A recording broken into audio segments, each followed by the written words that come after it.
তোমরাও কি ইউটিউবে ভিডিও বানাও? তোমরাও চাইছো যে এই ধরনের আমার মতো ব্যাকগ্রাউন্ড লাগাতে আর তোমাদের ভিডিওটাকে প্রফেশনাল বানাতে? তো তোমরা প্রথমে আমার অরিজিনাল ব্যাকগ্রাউন্ডটা দেখো, ঠিক আছে না? তো চলো প্রথমে তোমাদেরকে অরিজিনাল ব্যাকগ্রাউন্ডটা দেখানো যাক। এটা হচ্ছে আমার অরিজিনাল ব্যাকগ্রাউন্ড। আর এখান থেকে আমি ব্যাকগ্রাউন্ডটাকে চেঞ্জ করেছি এই ধরনের। কোনো গ্রিন স্ক্রিন লাগবে না, কোনো কিছু লাগবে না, ঠিক আছে না? কোনো সেট আপ লাগবে না, তোমরা সরাসরি ফাঁকা জায়গায় শ্যুট করবে আর ভিডিওর ব্যাকগ্রাউন্ডটা তোমরা এইভাবে চেঞ্জ করতে পারবে, ঠিক আছে না? তো এইভাবে কিভাবে তোমরা মানে ট্রান্স যে ব্যাকগ্রাউন্ডটা তোমাদের ভিডিওর চেঞ্জ করবে, এটাই আজকের ভিডিও আমি তোমাদেরকে পুরোটা বলবো। আর কিভাবে করবে সব কিছুই দেখিয়ে দেবো। গাইস, প্রথম কথা তো যে এই ভিডিওটা মানে এই ধরনের ব্যাকগ্রাউন্ডটা চেঞ্জ করার জন্য তোমাদের একটা অ্যাপ্লিকেশনের প্রয়োজন হবে, সেটা হচ্ছে ক্যাপকাট। যেটা হচ্ছে ইন্ডিয়াতে এখন ব্র্যান্ড আছে। ইন্ডিয়ায় এখন তোমরা যদি যে প্লে স্টোরে যে যদি তোমরা খোঁজো, তাহলে কিন্তু তোমরা পাবে না। আর যদি তোমরা অন্য গুগল থেকে বা ক্রোম থেকে কোনো সাইট থেকে তোমরা ডাউনলোড করো, সেই ক্যাপকাটটা ভালোভাবে চলবে না, ঠিক আছে না? অরিজিনাল ক্যাপকাট লাগবে ভিডিওতে মানে ব্যাকগ্রাউন্ড চেঞ্জ করার জন্য। ক্যাপকাট ছাড়া অন্য গাইস আমি অনেক অ্যাপ দেখে নিয়েছি, যেখান থেকে ব্যাকগ্রাউন্ড তো চেঞ্জ করা যাচ্ছে, কিন্তু যখন এক্সপোর্টিং করা হচ্ছে তখন অনেক সময় লাগছে। মানে ব্যাকগ্রাউন্ডটা চেঞ্জ হতে অনেকটা সময় লেগে যাচ্ছে। আমি একটা অ্যাপ থেকে করেছিলাম, 3 ঘন্টা লেগেছিল আমার শুধুমাত্র 1 মিনিটের একটা ভিডিও ব্যাকগ্রাউন্ড চেঞ্জ হতে, ঠিক আছে না? তো তোমরা যদি চাও মানে ওয়ান ক্লিকেই তোমাদের ব্যাকগ্রাউন্ডটা পুরো একদম চেঞ্জ হয়ে যাবে। তো তোমরা দেখতে পাচ্ছ এখন যেটা আমি চেঞ্জ করেছি, ঠিক আছে না? এই ধরনের পুরো একদম স্টুডিও বসিয়ে নিয়েছি, পুরো প্রফেশনাল লাগছে ভিডিওটা দেখতে। তো তোমরাও চাইলে এই ধরনের ভিডিও তোমরা বানাতে পারবে। তোমাদের কাছে শুধু একটা মোবাইল থাকলেই হবে, আর সেই মোবাইলে ক্যাপকাটটা থাকলেই হবে। তো চলো তোমরা কিভাবে ক্যাপকাটটা ডাউনলোড করবে আর সেই ক্যাপকাট দিয়ে ভিডিওটা কিভাবে এইভাবে বানাবে, সেটা আজকের ভিডিওতে আমি তোমাদেরকে দেখিয়ে দিচ্ছি। বলবো যদি চ্যানেলে নতুন হও তাহলে একটা অবশ্যই সাবস্ক্রাইব করে নাও, ঠিক আছে না? কারণ এই ধরনের ভিডিও তোমরা আর অন্য কোনো চ্যানেলে পাবে না। তো চলো দেখাচ্ছি তোমাদেরকে। তো গাইস, ক্যাপকাট ডাউনলোড করার জন্য সর্বপ্রথমে তোমাদেরকে একটা ভিপিএন ডাউনলোড করতে হবে। তো চলো একটা ভিপিএন ডাউনলোড করা যাক প্লে স্টোর থেকে। গাইস, প্লে স্টোর থেকে তোমরা নিনজা ভিপিএনটা ডাউনলোড করে নেবে, ঠিক আছে না? তো চলো আমি নিনজা ভিপিএনটা সার্চ করে নিচ্ছি এখান থেকে। তো গাইস, তোমরা দেখতে পাচ্ছ যে নিনজা ভিপিএন চলে এসেছে। আমার আগে থেকে এটা ইনস্টল করা আছে, তাই ওপেন দেখাচ্ছে, ঠিক আছে না? তোমরা ইনস্টল করে নেবে, তারপরে তোমরা এখান থেকে এটাকে ওপেন করে নেবে, ঠিক আছে না? তো চলো ওপেন করা যাক। ওপেন করার পরেই তোমাদের কাছে সর্বপ্রথমে যেটা আসবে যে এখানে অনেকগুলো দেশের লিস্ট চলে আসবে। এখান থেকে তোমাদের যে কোনো একটা দেশের সার্ভারে তোমাদের মানে ভিপিএনটা কানেক্ট করে নেবে, ঠিক আছে না? তো চলো এখান থেকে আমি রাশিয়ায় কানেক্ট করে নিচ্ছি আমার ভিপিএনটা। তো গাইস, কানেক্ট করার পরেই তোমরা দেখতে পাবে যে উপরের থেকে তোমরা প্রথমে নামিয়ে নেবে যে ভিপিএনটা কানেক্ট হয়েছে কিনা সেটা দেখার জন্য। তো চলো দেখিয়ে দিচ্ছি। এখান থেকে দেখতে পাচ্ছ তোমরা যে ভিপিএনটা কানেক্ট হয়ে গেছে। এবারে তোমরা যাবে গুগলে, ঠিক আছে না? গুগলে যাওয়ার পরেই সর্বপ্রথমে তোমরা এখান থেকে ক্যাপকাটটা সার্চ করে নাও। ক্যাপকাটটা সার্চ করার পরে তোমরা ক্যাপকাট এখান থেকে পেয়ে যাবে। ভিপিএন যেহেতু লাগানো আছে, ঠিক আছে না? এখান থেকে আমি ক্যাপকাটটা সার্চ করে নিচ্ছি। তো তোমরা দেখতে পাচ্ছ এখানে ক্যাপকাট চলে এসছে সরাসরি প্লে স্টোরে। এখান থেকে চলে যাবো, ঠিক আছে? তো চলো এখানে ক্লিক করার পরে আমরা সরাসরি প্লে স্টোরে চলে যাব। তো এবারে তোমরা দেখতে পাবে, তো দেখতে পাচ্ছ তোমরা যে ক্যাপকাটটা এখান থেকে আমার আগে থেকে ইনস্টল করা আছে। এখানে ওপেন দেখাচ্ছে, তোমরা অবশ্যই ইনস্টল করে নেবে এইভাবেই, ঠিক আছে না? এটা একদম অরিজিনাল ক্যাপকাট। এখান থেকে তোমাদের ভিডিওগুলো এক্সপোর্ট হবে, এডিটিং হবে, সব ধরনের করা যাবে, শুধু একটা ভিপিএন কানেক্ট রাখলেই, ঠিক আছে না? তো চলো এখান থেকে আমি তোমাদেরকে দেখিয়ে দিচ্ছি অরিজিনাল ক্যাপকাটটা কী ধরনের হয়, ঠিক আছে না? এগুলো তার টুলসগুলো তোমরা দেখতে পাচ্ছ এখানে আছে। এআই অটো ক্যাপশন আছে এখানে, ঠিক আছে না? অটো ক্যাপশন তোমরা লাগাতে পারবে। তো গাইস, চলো এবারে ক্যাপকাটটা ওপেন করে তোমাদেরকে কীভাবে ব্যাকগ্রাউন্ডটা রিমুভ করবে সেটা আমি দেখাচ্ছি, ঠিক আছে না? এখান থেকে তোমরা ক্যাপকাটটা ওপেন করে নেবে। ক্যাপকাটটা ওপেন করার পরে এখানে যে নিউ ভিডিও আছে এটাতে একবার ক্লিক করবে।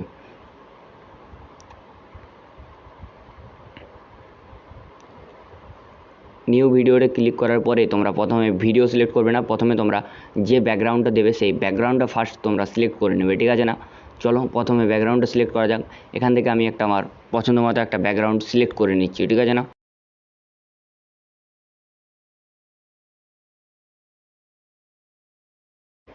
তো গাইস, আমি তোমাদেরকে দেখানোর জন্য আরও 2-4টা ব্যাকগ্রাউন্ড এখান থেকে সিলেক্ট করে নিচ্ছি, তারপরে ভিডিওটা সিলেক্ট করবো, ঠিক আছে না? 2-4টা আরও ভিডিও মানে ব্যাকগ্রাউন্ড সিলেক্ট করে নিলে তোমরা বুঝতে পারবে যে কীভাবে ব্যাকগ্রাউন্ডটা চেঞ্জ হচ্ছে, ঠিক আছে? তো চলো আরও 2-4টা ব্যাকগ্রাউন্ড এখান থেকে সেট করে নেওয়া যাক। তো এবারে চলো গাইস, ভিডিওটা এখান থেকে আমি নিয়ে নিই, ঠিক আছে না? আমার এখান থেকে যে 2 মিনিটের যে ভিডিওটা আছে, এই 2 মিনিটের ভিডিওটা আমি এখান থেকে সিলেক্ট করে নিচ্ছি। এরপরে তোমরা যে অ্যাড 5 আছে, এখানে অ্যাড 5টাতে ক্লিক করলেই তোমাদের সব ভিডিওগুলো ক্যাপকাটে অ্যাড হয়ে যাবে, ঠিক আছে না? অ্যাড হওয়ার পরে তোমরা এই ধরনের ইন্টারফেসটা দেখতে পাবে। এখানে তোমাদের আগে থেকে ব্যাকগ্রাউন্ডটা মানে যে ব্যাকগ্রাউন্ডগুলো তোমরা সেট করেছো সেই ব্যাকগ্রাউন্ডগুলো পরপর দেখাবে, ঠিক আছে। তো গাইস এরপরে তোমরা যে ভিডিওটার মানে ব্যাকগ্রাউন্ডটা চেঞ্জ করবে, ব্যাকগ্রাউন্ডটা রিমুভ করবে, সেই ভিডিওটাতে একবার ক্লিক করবে। ক্লিক করার পরে তোমরা নিচে একটু মানে স্ক্রল করলেই তোমরা এখানে দেখতে পেয়ে যাবে যে ওভারলের অপশানটা, ঠিক আছে না, এই ক্রস চিহ্নটা, ওভারলের অপশানটা ক্লিক করার পরেই ভিডিওটা নিচে চলে আসবে। ভিডিওটা নিচে চলে আসার পরে ভিডিওটাকে পুরো একদম টেনে একটা সাইডে তোমরা নিয়ে চলে আসবে, ঠিক আছে না, পুরো প্রথমে নিয়ে চলে আসবে ভিডিওটাকে। তো চলো ভিডিওটা প্রথমে আমি নিয়ে আসি। এরপরে তোমাদের ভিডিওতে যে পার্টগুলো দরকার থাকবে না সেই পার্টগুলো কেটে তোমরা বাদ দিয়ে দেবে, ঠিক আছে না। তো চলো যেখান থেকে আমার মানে যতটা পার্ট আমি ভিডিওটা লাগবে সেই ভিডিওটাই শুধু নিয়ে নিচ্ছি এখান থেকে। তো গাইস এরপরে তোমরা ভিডিওটা সিলেক্ট করে সাইডে কিছুটা স্ক্রল করবে, ঠিক আছে না। স্ক্রল করার পরেই তোমরা এখানে রিমুভ ব্যাকগ্রাউন্ডের অপশানটা পেয়ে যাবে। তো কিছুটা স্ক্রল করার পরে তোমরা পাবে অনেকটা সাইডে মানে একবারে লাস্টে আছে। তো দেখতে পাচ্ছ তোমরা এখানে রিমুভ ব্যাকগ্রাউন্ড চলে এসেছে বা রিমুভ বিজি। তো এই রিমুভ বিজিতে ক্লিক করার পর তোমরা এখানে 3টা অপশান পাবে। 3টার মধ্যে তোমরা অটো রিমুভ যেটা আছে এটাতে ক্লিক করবে, আর ক্রোমা কিটা আর এই সাইডে যেটা আরেকটা আছে মানে মাঝেরটা, এই দুটোতে ক্লিক করা দরকার নেই। তো অটো রিমুভটাই ক্লিক করার সাথে সাথে তোমরা দেখতে পাচ্ছ যে আমার ব্যাকগ্রাউন্ডটা রিমুভ হয়ে গেছে আর আমার যে পিকটা যেটা লাগানো ছিল সেটা ব্যাকগ্রাউন্ডে চলে এসেছে। তো তোমাদেরও এইভাবে চলে আসবে, ঠিক আছে না। ক্লিক করার পরে তোমরা এখানে উপরে দেখতে পাচ্ছ একটা 1 আসছে। এই 1টা যখন তোমাদের পুরো কমপ্লিট হয়ে রাইট চিহ্ন হয়ে যাবে তখন জানবে যে তোমাদের মানে ব্যাকগ্রাউন্ডটা পুরোপুরি একবারে ফ্রেশভাবে রিমুভ হয়ে গেছে। এরপরে তোমরা এটাকে এক্সপোর্ট করে নেবে। তো চলো তাড়াতাড়ি আমি এক্সপোর্ট করে তোমাদেরকে দেখাচ্ছি ভিডিওটা কী ধরনের হলো, ঠিক আছে না। লাস্টে তোমাদের ক্যাপকাটের যে মানে অ্যাডটা থাকবে সেটা তোমরা ডিলিট করে দেবে, ঠিক আছে। তো চলো দেখাচ্ছি। তো গাইস তোমরা এক্সপোর্ট করার জন্য ভিডিওতে উপরে এখানে ক্লিক করবে, তারপরে যেটা মানে উপরে যে রেজুলেশনটা আছে এটা তোমরা 1080 করবে। ফ্রেম রেটটা প্রায় 30-র কাছাকাছি করে দেবে, আমি এখানে 25ই রাখছি।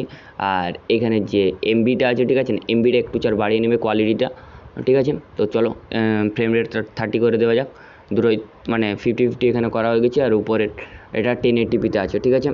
তো এইভাবে তোমরা এক্সপোর্টিংটা করে নেবে, খুব তাড়াতাড়ি এক্সপোর্টিং হবে।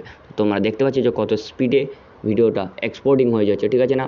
তোমাদের 1 থেকে 2 মিনিটের ভিতরেই ভিডিওটা এক্সপোর্টিং হয়ে যাবে। তো চলো এক্সপোর্টিং করা যাক, তারপর তোমাদেরকে আমি গ্যালারিতে যেয়ে দেখাচ্ছি যে ভিডিওটা কী ধরনের তৈরি হলো। তো গাইস এবারে চলো যাওয়া যাক গ্যালারিতে, ঠিক আছে না।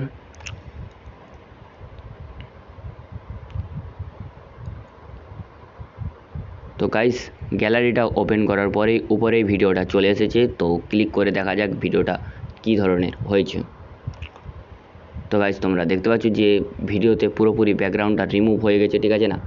আর আমার যে ফেসটা সেটা একটু মানে মাঝামাঝি জায়গাতে আছে। তো দেখতে পাচ্ছ তোমরা ভিডিওতে তোমরা এখন দেখতে পাচ্ছ যে ব্যাকগ্রাউন্ডটা পুরো রিমুভ হয়ে গেছে, আর ব্যাকগ্রাউন্ডে ব্যাকগ্রাউন্ডে একটা নিউ ব্যাকগ্রাউন্ড ক্রিয়েট হয়ে গেছে, ঠিক আছে না, নর্মাল ব্যাকগ্রাউন্ড থেকে। তোমাদের যদি ভিডিওটা ভালো লেগে থাকে অবশ্যই একটা লাইক অ্যান্ড সাবস্ক্রাইব করে দিবে। তো চলো দেখা হচ্ছে নেক্সট